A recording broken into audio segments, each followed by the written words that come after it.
warahmatullahi wabarakatuh. Waalaikumsalam warahmatullahi wabarakatuh. Di sini saya akan membacakan susunan acara yang akan berlangsung pada siang hari ini, yaitu diseminasi budaya positif. Acara yang pertama yaitu pembukaan, acara yang kedua sambutan guru senior, acara yang ketiga doa, acara yang keempat penyampaian diseminasi budaya positif, acara yang kelima tanya jawab, dan acara yang keenam yaitu refleksi.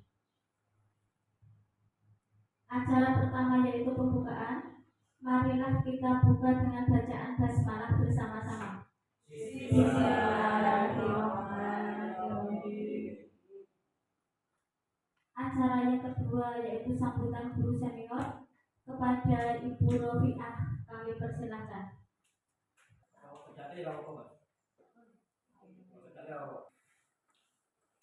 Assalamualaikum warahmatullahi wabarakatuh. Waalaikumsalam warahmatullahi wabarakatuh. Yang terhormat Bapak Kepala Sekolah, yang saya hormati Bapak Ibu Guru dan seluruh staf sekolah, yang saya hormati Bapak Ibu Guru semuanya. Pertama-tama, marilah kita panjatkan puji dan syukur kehadirat Allah Subhanahu wa Ta'ala, karena atas rahmat dan karunia-Nya kita semua dapat berkumpul di tempat ini dalam keadaan sehat walafiat untuk bersama-sama menghadiri acara diseminasi budaya positif di sekolah kita tercinta. Pada kesempatan yang baik ini, izinkan saya untuk menyampaikan beberapa kata dalam rangka mendukung dan mendorong penerapan budaya positif di lingkungan sekolah kita. Budaya positif merupakan fondasi penting dalam menciptakan lingkungan belajar yang aman, nyaman, dan kondusif bagi seluruh warga sekolah. Bapak Ibu yang saya hormati, budaya positif mencakup nilai-nilai seperti saling menghormati, bertanggung jawab, jujur, disiplin, dan kerjasama. Nilai-nilai ini bukan hanya penting untuk menciptakan suasana belajar yang baik, tetapi juga sangat penting dalam membentuk karakter anak-anak kita sebagai generasi penerus bangsa. Sekolah adalah tempat di mana anak-anak kita belajar tidak hanya ilmu pengetahuan, tetapi juga nilai-nilai kehidupan. Oleh karena itu, peran kita sebagai pendidik dan orang tua sangat penting dalam menanamkan dan menguatkan budaya positif ini. Kami berharap seluruh pihak, baik guru, siswa, maupun orang tua, dapat bersinergi dalam upaya ini. Bapak Ibu yang saya hormati, kami juga mengajak para guru untuk terus mendukung upaya sekolah dalam membangun budaya positif ini. Mari kita bersama-sama menjadi teladan yang baik bagi anak-anak kita, sehingga mereka dapat tumbuh dan berkembang menjadi pribadi yang berbudi pekerti akhir kata, marilah kita bersama-sama berkomitmen untuk menerapkan dan menyebarkan budaya positif di sekolah kita. Semoga upaya kita ini dapat membawa manfaat besar bagi perkembangan karakter dan prestasi anak-anak kita, serta menjadikan sekolah kita sebagai lingkungan belajar lebih baik. Demikian yang dapat saya sampaikan.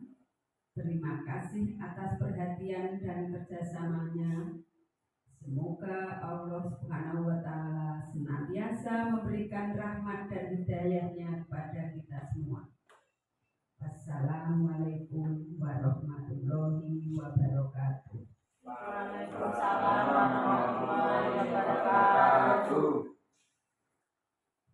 Acara yang ketiga yaitu doa. Kepada Bapak Munir kami persilakan.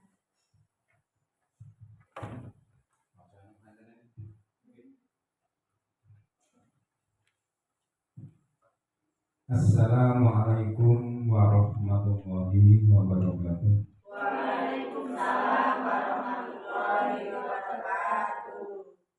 Bismillahirrahmanirrahim. Alhamdulillahirabbil alamin.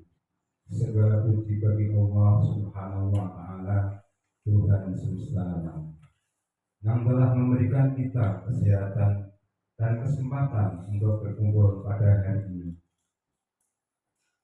Sholawat serta salam semoga selalu tercurahkan kepada junjungan kita Nabi Muhammad Sallallahu Alaihi Wasallam beserta keluarga, sahabat, dan para pengikut hingga akhir zaman. Ya Allah, Ya Rahman, Ya Rahim, pada kesempatan yang baik ini kami berkumpul di sini untuk mengadakan acara diseminasi budaya positif.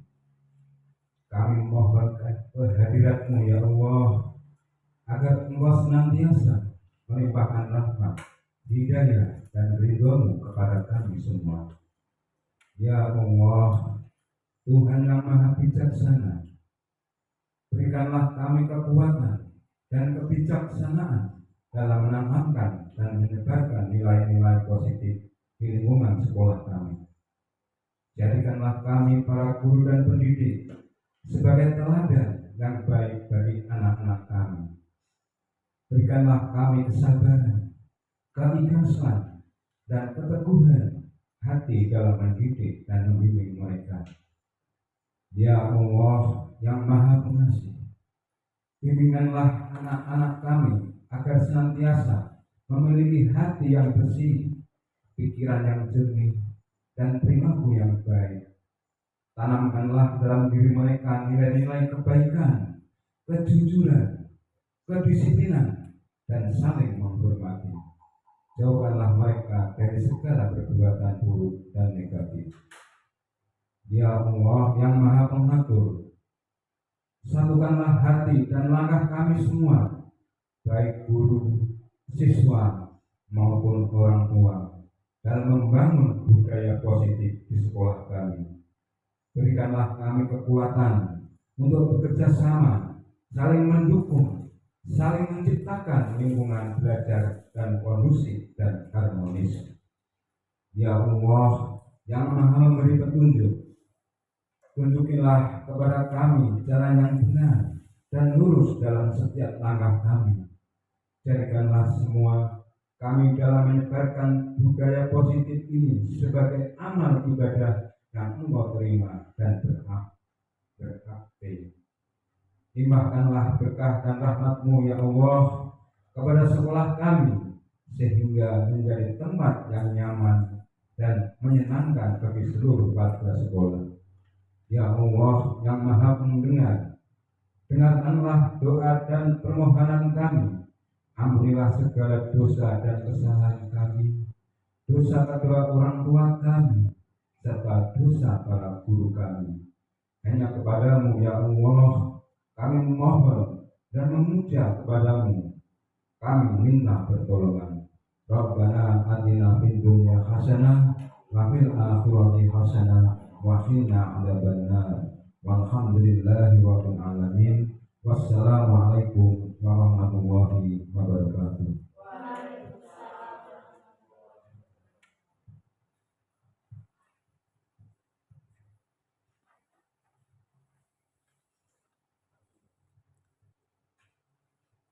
Acara yang keempat yaitu penyampaian diseminasi budaya positif yang akan disampaikan oleh beliau Bapak Ahmad Widodo. Kepada beliau kami persilakan. Terima kasih Bapak Ibu. Assalamualaikum warahmatullahi wabarakatuh. Waalaikumsalam warahmatullahi wabarakatuh. Ya, semangat. Nanti kalau saya mengucapkan semangat pagi Bapak Ibu jawab pagi luar biasa. Itu untuk lope ya. Kita lagi semangat pagi Bapak Ibu. Pagi luar biasa. Kurang hebat. Alhamdulillah, semangat. Semangat lagi Bapak Ibu. Pagi luar biasa. Oke, masih apa nih? Koneksi, masih terkoneksi, masih fokus. Nah, fokusnya masih ya. Sebelum kita mulai diseminasi pada pagi hari ini, kita awali dengan ice breaking sebentar. Kita awali dengan ice breaking sebentar. Nanti Bapak Ibu tinggal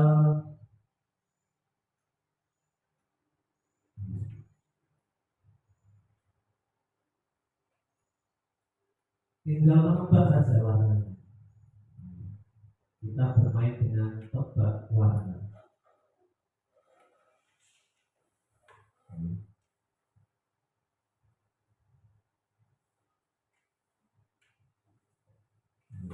Karena alatnya itu mana betul.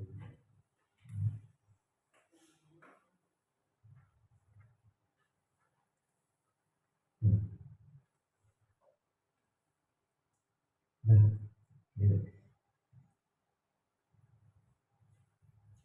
tebak warna. Kelihatan di Bapak Ibu? Bacanya apa bacanya? Tebak warna. Warnanya apa itu? Hitam. Nah, nanti kita cepat. Kita ganti slide dengan tebak warnanya. Ganti slide, tebak warnanya. Sudah siap? Siap. Kita mulai fokus. Lebih cepat lagi. Jadi. Biru. Oke. Merah. Oke. Hitam. Hijau. Tebak warnanya ya. Bukan tulisannya, tapi warnanya. Nah, itu mengandalkan sedikit bahwa tidak semua apa yang kita lihat itu sesuai dengan apa yang kita harapkan ya. Pertanyaannya tebak warna. Dan kalau kayak ini warnanya hijau diwoco hitam.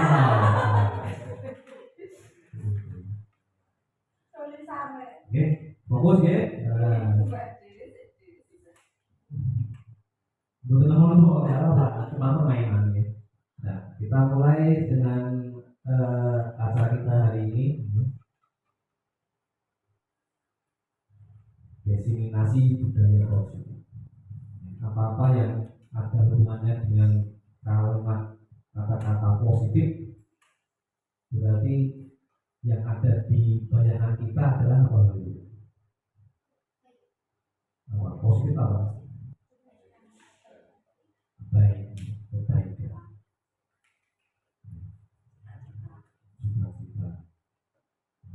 Positif.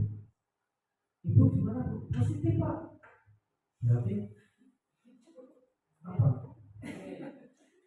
Apa yang kita inginkan kan tercapai ya. Pagi-pagi positif Pak. Berarti hubungannya dengan apa? Kesenangan. Berhasil. Bapaknya yes berhasil. Ibu-ibunya alhamdulillah. Nah, kalau di sekolahan, kita hubungannya di sekolahan, di situ bahwa ada pertanyaan, apakah Bapak Ibu setuju jika yang pertama pemberian hukuman dapat mendisiplinkan murid? Setuju tidak? Tidak. Pertanyaan kedua, pemberian hadiah dapat meningkatkan prestasi murid? Setuju. Setuju. Pertanyaan ketiga, guru berperan sebagai teman bagi murid? Setuju. Pertanyaan terakhir, guru harus mampu memberikan solusi tentang permasalahan murid. Adapun itu dari guru, antara setuju atau tidak setuju, mari kita lihat di dalamnya ada seperti apa. Ada beberapa konsep tentang budaya positif. Harapan kami, harapan di sini adalah ada perubahan paradigma tentang budaya positif. Konsepnya seperti ini, ada perubahan paradigma baru, kemudian ada disiplin positif, kemudian menimbulkan nilai-nilai kebajikan. Nah, itu menjadi kebutuhan dasar manusia. Itu semua terus kemudian dirangkum menjadi di bawahnya motivasi perilaku manusia, kemudian ada posisi kontrol guru, keyakinan kelas, dan yang terakhir budaya restitusi. Ini adalah merupakan konsep inti budaya positif. Apa itu pembelajaran dengan paradigma baru? Belajar ini dirancang berdasarkan kebutuhan dan karakteristik murid untuk mewujudkan profil pelajar berhasil. Kenapa demikian? Karena anak-anak generasi sekarang ini itu berbeda dengan generasi kita yang dulu, Bapak Ibu. Generasi sekarang ini generasi yang lahir dengan apa-apa sudah ada, dengan kecanggihan teknologi yang ada di situ. Lain halnya dengan kita dulu. Kalau saya dulu sudah ada televisi hitam putih, itu sudah termasuk teknologi yang bagus, istimewa. Tapi sekarang beda lagi. TV sudah LED, datar. Melihat film sudah tidak di televisi lagi, tapi di HP dan lain sebagainya.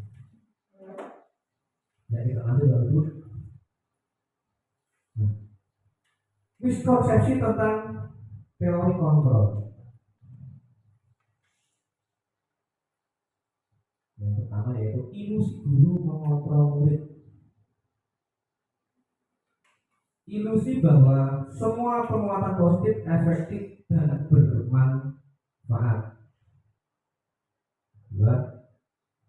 Selanjutnya, ilusi bahwa kritik dan membuat rasa bersalah mampu menguatkan karakter. Dan miskonsepsi yang lain yaitu ilusi bahwa orang dewasa berhak memaksa.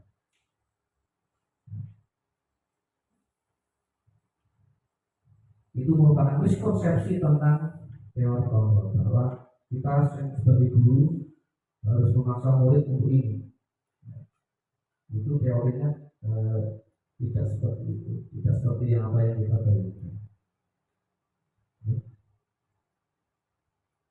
Kami lanjutkan. Mengubah paradigma stimulus respon ke pendekatan teori kontrol. Ya. Jadi itu ada stimulus respon, terus kemudian teori kontrol. Pada stimulus respon, realitas kebutuhan kita sama. Kemudian semua orang melihat hal yang sama. Kemudian kita mencoba mengubah orang agar berpandangan sama dengan kita. Kemudian perilaku buruk dilihat sebagai suatu kesalahan. Orang lain bisa mengontrol saya bisa mengontrol orang lain. Kemudian pemaksaan ada pada saat bujukan gagal. Kemudian yang terakhir adalah model berpikir menang atau kalah. Sedangkan pada teori kontrol, yang pertama realitas atau kebutuhan kita berbeda. Jadi pada stimulus realitas kita sama, tapi teori kontrolnya berbeda. Kemudian yang kedua, pada teori kontrol setiap orang memiliki gambaran berbeda. Stimulus respon kita, semua orang melihat hal yang sama. Pada kenyataannya setiap orang memiliki gambaran yang berbeda. Kemudian yang ketiga, teori kontrol, kita berusaha memahami pandangan orang lain tentang dunia. Stimulus respon kita mencoba mengubah orang agar berpandangan sama dengan kita. Padahal kita berusaha memahami pandangan orang lain tentang dunia. Kemudian teori kontrol selanjutnya yaitu semua perilaku memiliki tujuan. Kemudian hanya ada yang bisa mengontrol diri Anda. Pada stimulus respon, orang lain bisa mengontrol saya.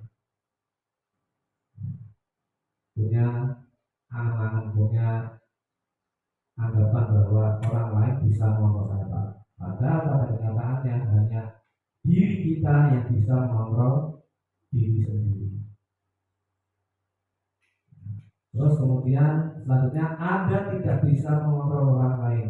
Pada stimulus respon kita, saya bisa mengontrol orang lain. Pada kenyataannya, Anda tidak bisa mengontrol orang lain. Kita hanya bisa mengarahkan. Terus teori kontrol selanjutnya yaitu kolaborasi dan konsensus menciptakan pilihan-pilihan baru. Dan yang terakhir adalah model berpikir menang. Dan itu kita masuki disiplin positif.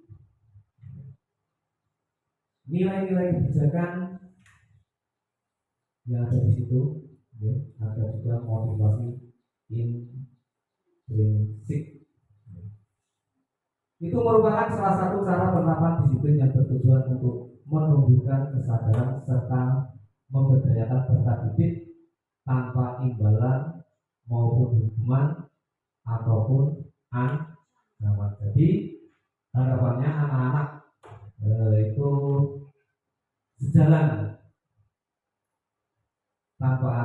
berjalan tanpa ada yang namanya imbalan, hukuman ataupun ancaman. Rasa diancam, anak sudah mandi. Rasa dikasih imbalan, anak sudah bergerak sendiri.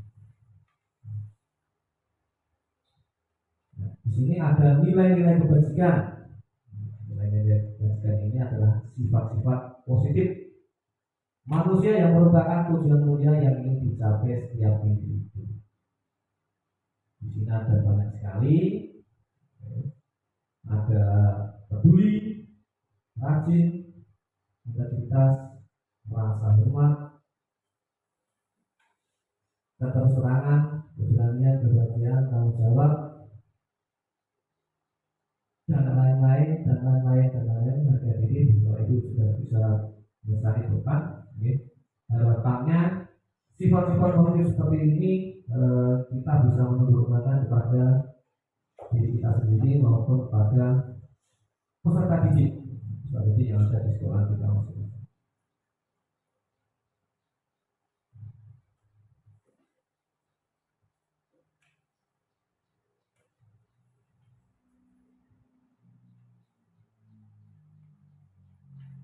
Kebutuhan dasar manusia, kebutuhan dasar manusia. Kebutuhan dasar manusia adalah segala sesuatu yang kita lakukan untuk mendapatkan yang kita inginkan. Seluruh tindakan yang kita lakukan memiliki tujuan tertentu dan semua usaha terbaik yang kita lakukan bertujuan agar kebutuhan dasar kita terpenuhi. Adapun 5 kebutuhan dasar manusia yaitu bertahan hidup. Bertahan hidup seperti nama Bapak Ibu. Makan, boleh. Pakaian, terus tempat tinggal, keamanan, dan kesehatan. Itu yang pertama. Yang kedua, kasih sayang dan rasa diterima. Rasa diterima, dihormati, berbagi, bekerja sama. Kemudian penguasaan. Yang ketiga, yaitu ketika harga diri, berprestasi, memimpin, diakui dan didengar.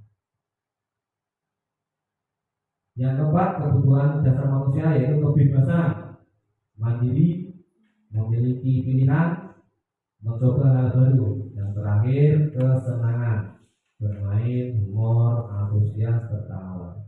Dan 5 kebutuhan dasar ini disadari atau tidak, kita semua membutuhkannya.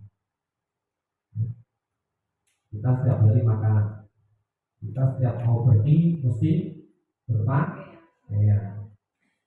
Kita mempunyai tempat tinggal meskipun ngontrak, meskipun saya ikut orang tua, tapi itu sudah menjadi kebutuhan bertahan hidup. Nah, mungkin kok kebutuhan bertahan hidup tinggal naik sasari.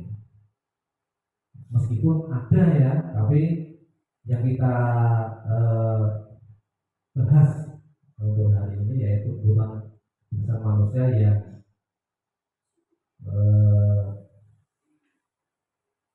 skupnya besar, kecuali kalau mereka yang menginginkan di luar seperti itu. Kan ada juga orang yang mempunyai pandangan berbeda dengan orang-orang biasa. Orang-orang normal biasa, tapi bertahan hidup, ada makan, pakaian, tempat tinggal, kemudian sehat. Kita lanjutkan. Motivasi perilaku manusia. Ini ada ekstrinsik dan intrinsik. Mulai ekstrinsik untuk menghindari ketidaknyamanan, terus ekstrinsik yang satunya untuk mendapat imbalan bahagia dari orang lain, dan intinya untuk menjadi orang yang mereka inginkan dan menghargai diri sendiri dengan nilai-nilai yang mereka percaya.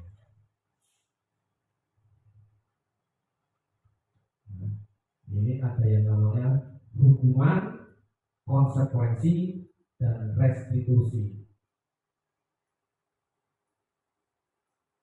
Apakah hukuman itu? Hukuman itu ada berbagai ciri-ciri. Biasanya yang kalau hukuman yang pertama tidak terencana, sering tidak terencana. Kemudian mulai tidak dilibatkan, bersifat satu arah, berupa hukuman fisik ataupun psikis. Bersifat satu arah itu ya apabila ada murid yang terlambat, sehingga kosong yang murid ya. Push up. Telat-telat.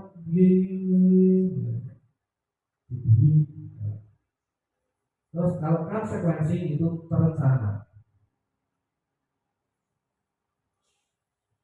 Kemudian dan murid tetap dibuat tidak nyaman. Sikap guru selalu memonitor murid, seperti halnya ada peraturan, murid tahu itu melanggar kesalahan dan murid sudah mengetahui konsekuensinya. Saya melanggar peraturan berarti saya harus ini. Nah, itu konsekuensi. Kemudian kalau restitusi itu proses menciptakan kondisi bagi murid untuk memperbaiki kesalahan. Itu cenderung ke kalau tindakan yang paling halus, tidak seperti hukuman langsung jas. Tapi kalau restitusi tidak, kita lihat kenapa kok murid terlambat, kenapa kok murid tidak memakai sepatu, kenapa murid kok seragamnya berbeda. Jadi ditelusuri dulu duduk bermasalah.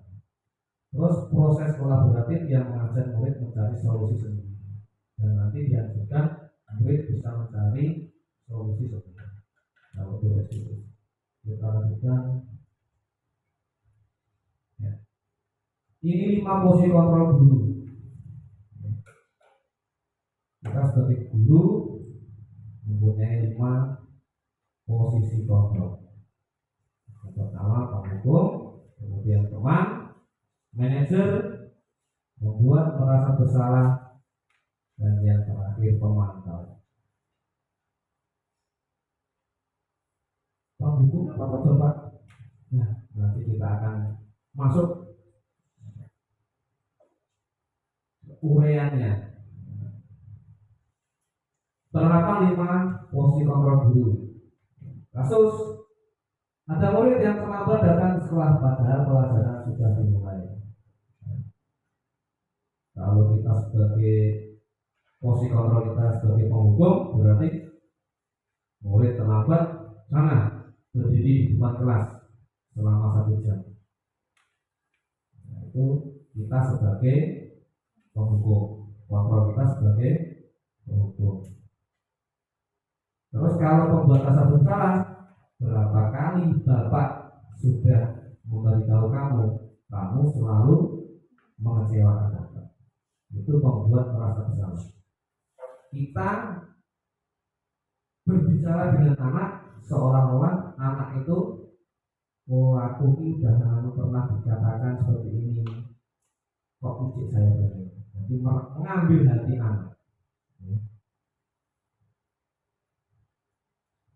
Terus kalau kita sebagai teman, kita ajak berbicara baik-baik. Ayo dong, taati peraturan sekolah, tolong bantu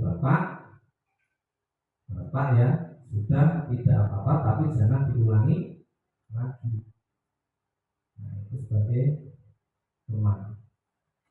Terus kalau sebagai pemantau, kamu sudah melanggar aturan sekolah, kamu sudah tahu konsekuensinya.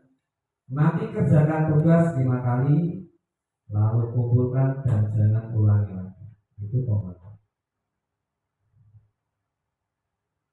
Dan yang terakhir adalah sebagai manajer.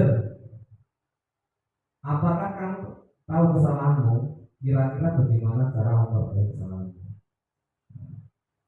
Kita buat dia tahu, mengetahui apa yang sudah kesalahan berbuat, kemudian juga tahu bagaimana cara memperbaiki. Sampai sini paham Bapak Ibu?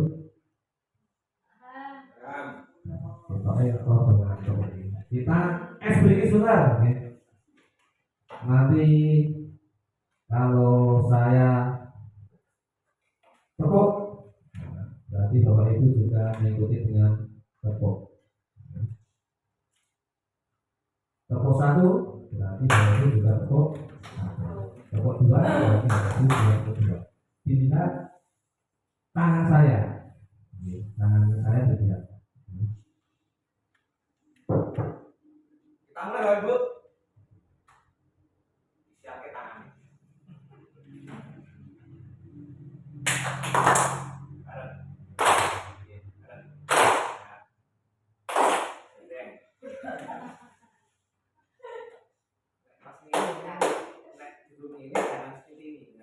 Kita ulangi, konsentrasi.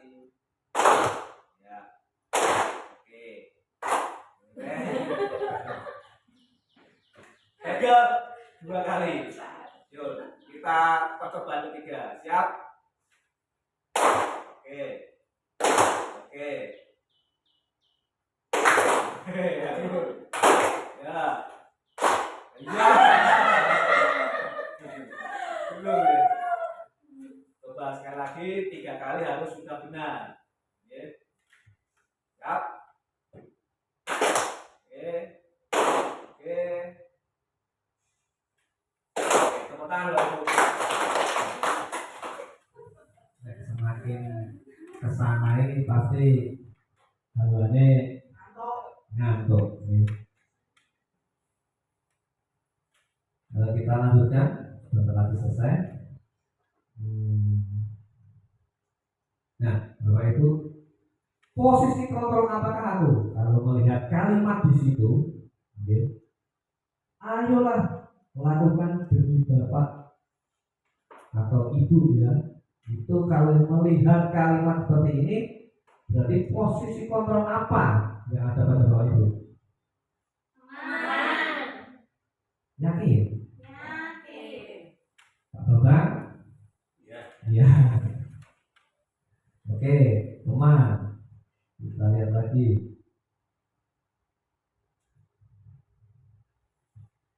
Posisi kontrol apakah aku?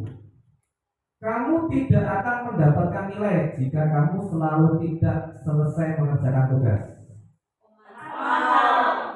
Memantau? Yakin? Deal? Oke.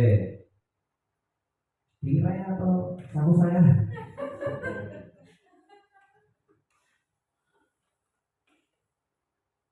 Kita lanjut. Posisi kontrol apakah aku? Kalimatnya apa rencanamu untuk menyelesaikan masalah ini? Guru waktu itu kepintaran terus itu menguasai kalimat langsung dijawab. Bagus. Kasih jempol. Nanti apa ya? Bagus. Nah, kira-kira apa? Posisi apa? Ribet. Ribet. Kasih penghargaan.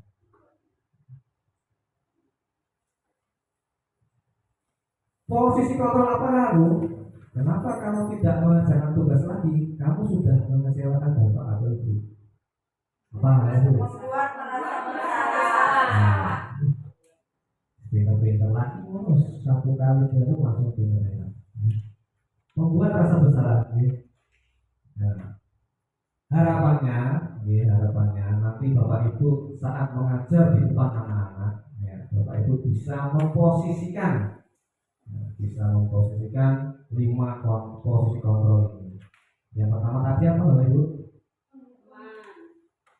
Teman, terus pemantau, terus manajer, Membuat merasa bersalah. kurang siji ya Bang. Menghukum. Pintar ini sama ya. Nah, kita lanjut ke keyakinan kelas. Mengapa keyakinan kelas bukan peraturan kelas? Ada yang tahu Bapak Ibu?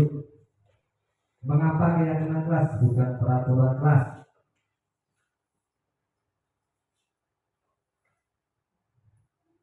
Nama keyakinan dibuat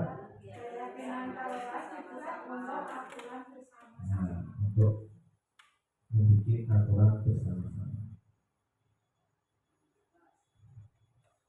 Nah, pembentukan keyakinan kelas.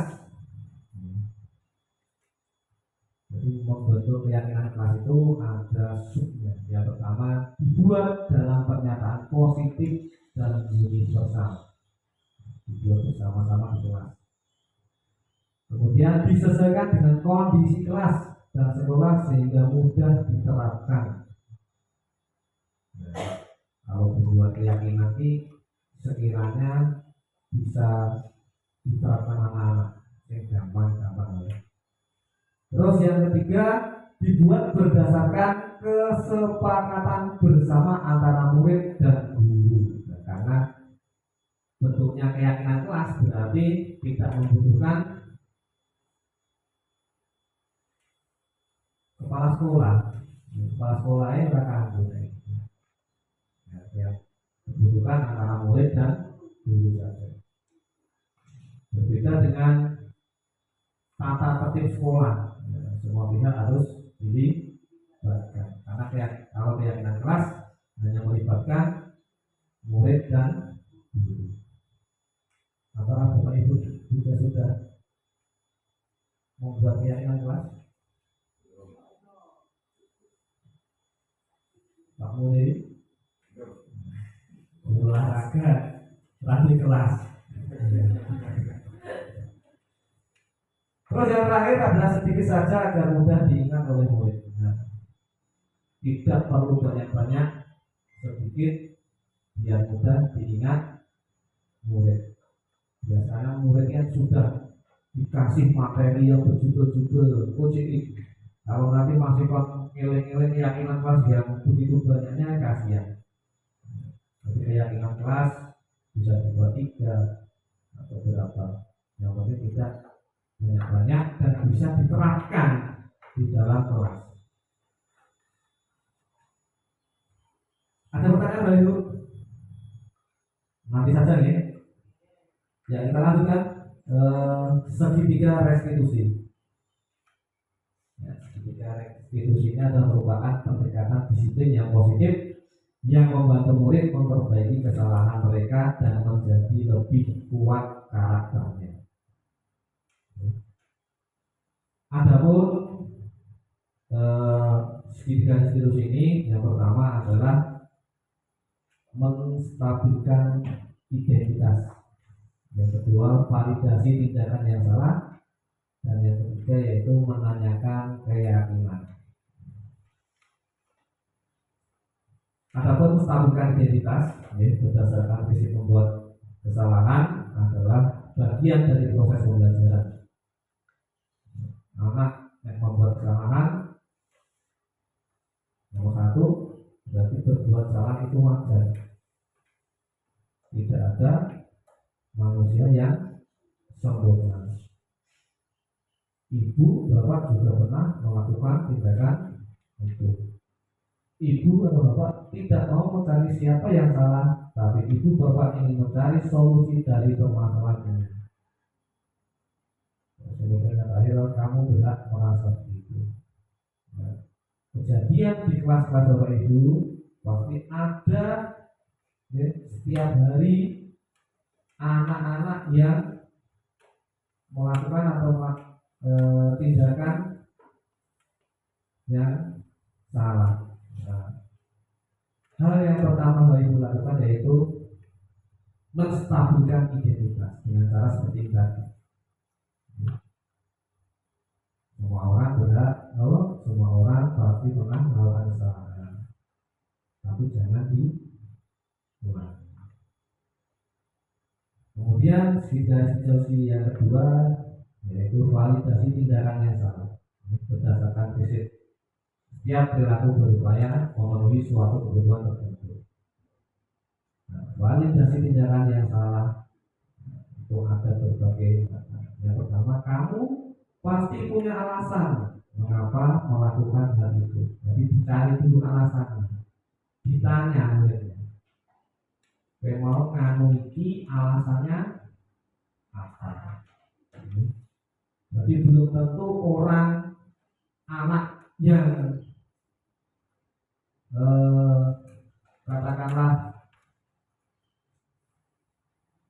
ngojok temannya itu benar-benar dia salah. Pasti ada alasannya kenapa dia melakukan tindakan itu.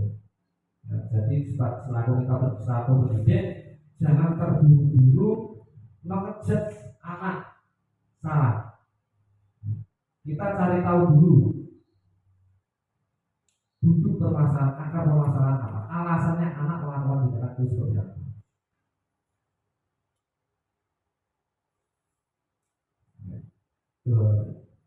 Terus kemudian yang kedua, padahal kamu bisa melakukan yang lebih dulu dari ini ya. Kamu patut bangga karena telah melindungi sesuatu yang penting buatmu. Kamu melakukannya karena mempertahankan sesuatu yang penting buatmu.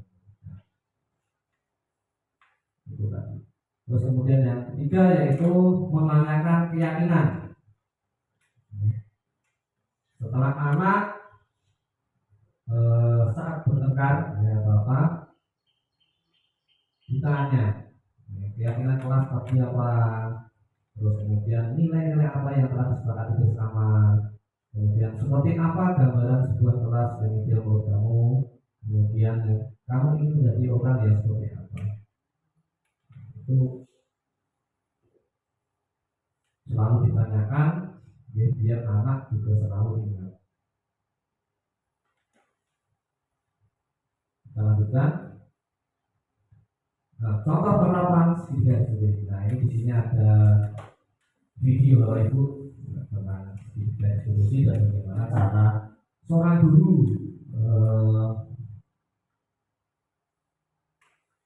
menggunakan segitiga resolusi ini.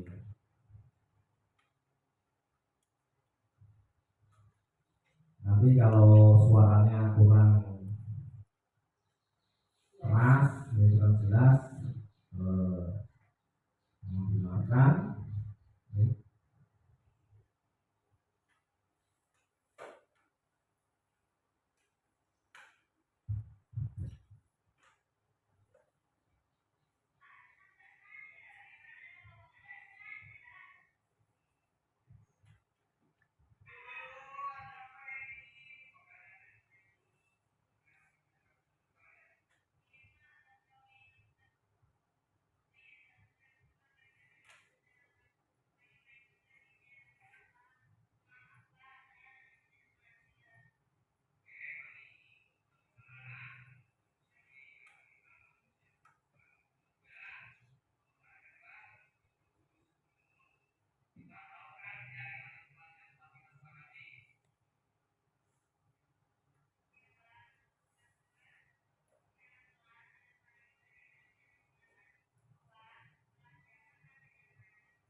Nah, Bapak Ibu di depan adalah video tentang penerapan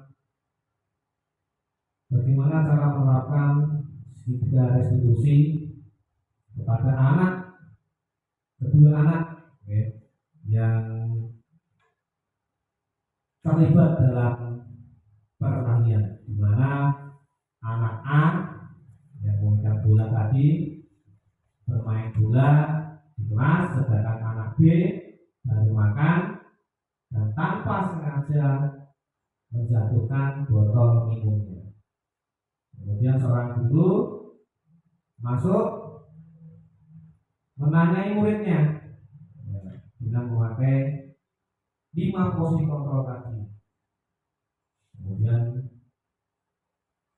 diselesaikan dengan cara yang damai.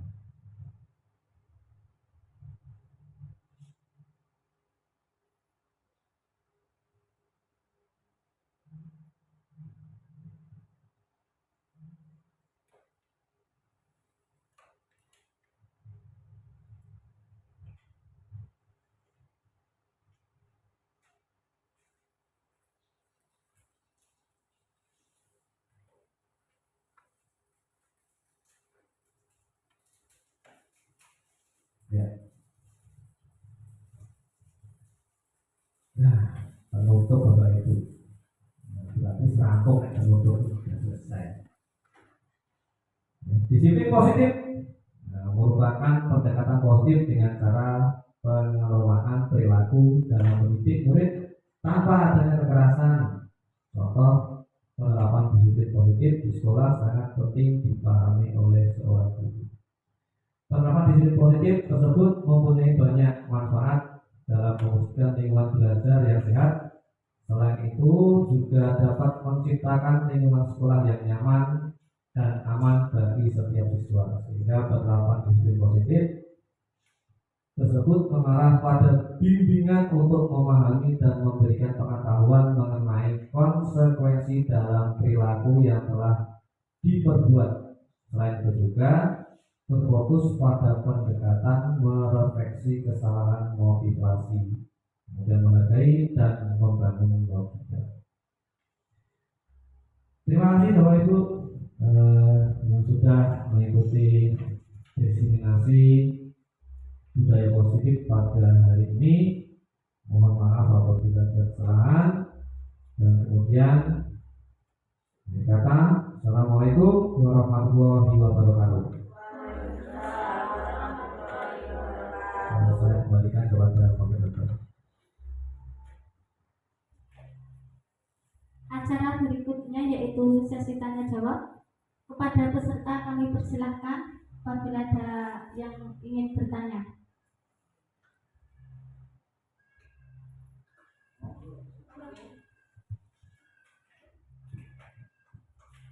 Assalamualaikum warahmatullahi wabarakatuh. Mohon maaf, mohon izin bertanya Bapak. Yang mau saya tanyakan, pada waktu kita membimbing anak didik kita yang melakukan kesalahan, bolehkah kita selaku guru menegur anak didik dengan nada yang keras supaya anak didik dapat berlaku disiplin? Terima kasih. Wassalamualaikum warahmatullahi wabarakatuh.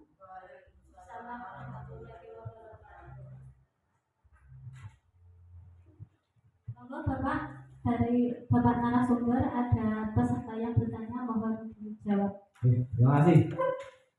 Pertanyaan yang menarik sekali Bapak Ibu, karena saya juga memahami betul bahwa setiap anak melakukan kesalahan pasti dia sudah mempunyai alasan, ya, pandai berkilah sekarang itu seperti itu nih.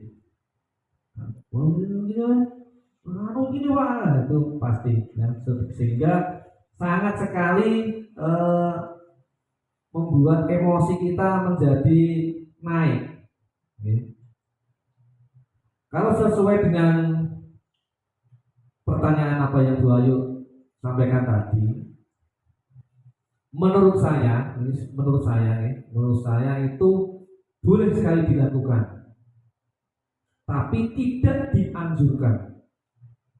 Ya.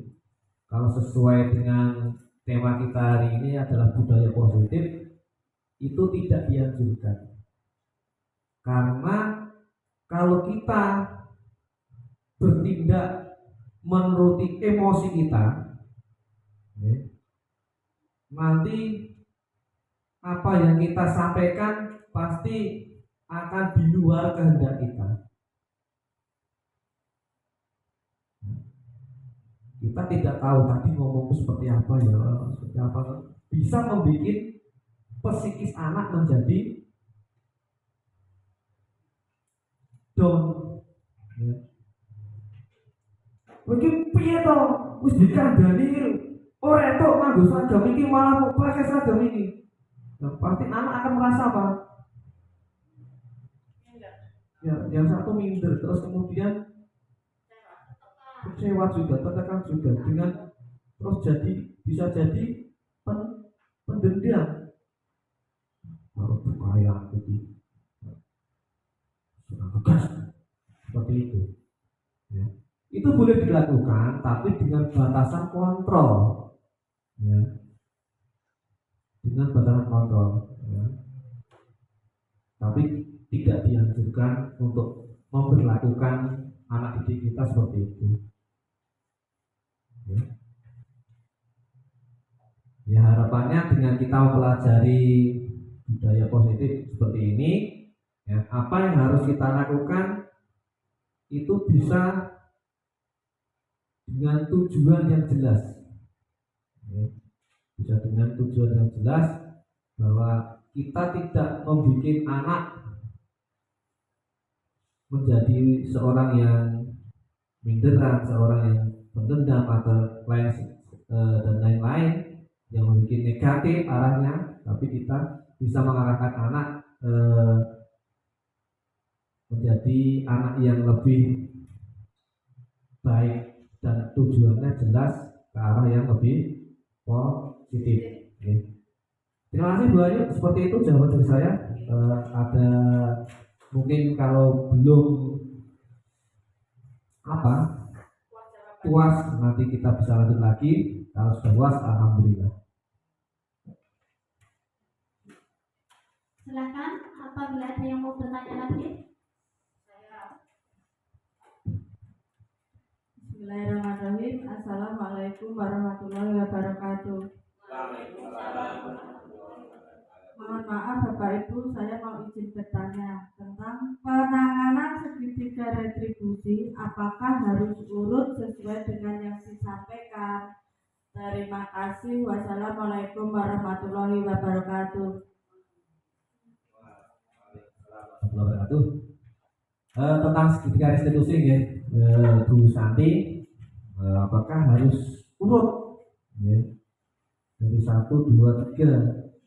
Nah itu kalau menurut pendapat saya sekali lagi itu tidak harus urut ya, disesuaikan dengan kenyamanan anak didik. Jadi tidak harus urut dari menstabilkan, kemudian validasi, kemudian keyakinan ya. Boleh dibolak balik, boleh keyakinan dulu terus validasi kemudian menstabilkan. Nah, tapi lebih hebatnya lagi ya, dimulai dari menstabilkan identitas. Bar panas distabil gesek ben adem. Nah, biasa seperti itu. Wong emosi nek kemudian kita tidak distabilkan, nah, nanti akan semakin emosi. Distabilkan dulu, baru panas, ya diambil gesek. Ya, mungkin seperti itu Bu Santi. Terima kasih.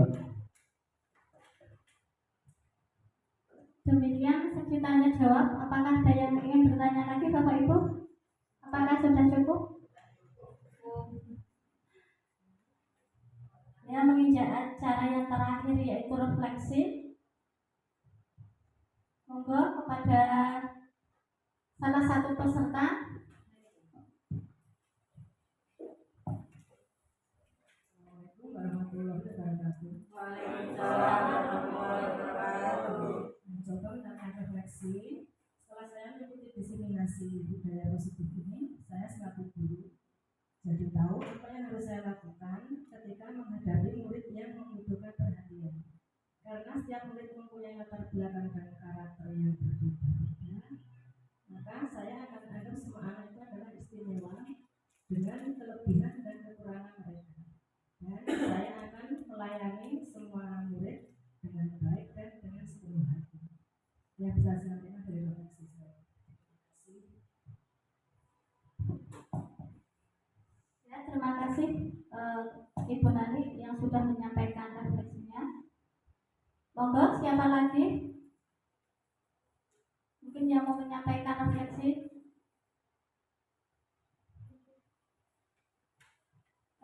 Baiklah, kalau tidak ada lagi, demikian acara diseminasi budaya positif pada siang hari ini.